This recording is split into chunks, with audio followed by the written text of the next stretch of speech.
તો જય ગૌ માતા મિત્રો, તમે જોઈ રહ્યા છો કે આપણા એક સાથે 3 જીવ જે એક્સિડન્ટ કેસ હતા, તો મિત્રો તે દેવ પામ્યા હતા.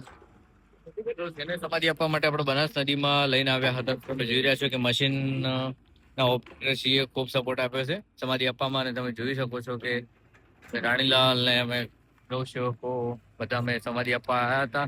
મિત્રો આપણે તેને પૂરી વિધિની સમાધિ આપી રહ્યા છીએ. ને મિત્રો બસ સાચો જવાબદાર રહેજો. મિત્રો બહુ ગંભીર હાલત છે ત્રણેય જીવોની. તો ત્રણેય જીવોને આપણે સમાધિ આપી દીધી છે બનાસ નદીમાં. તો જય ગૌ માતા, જય દ્વારકાધીશ, જય શ્રી રામ ને જય દ્વારકાધીશ. ત્રણેય જીવોના આત્માને શાંતિ આપે એવી અમે ગૌ ભક્તો પ્રાર્થના કરીશું. જય ગૌ માતા.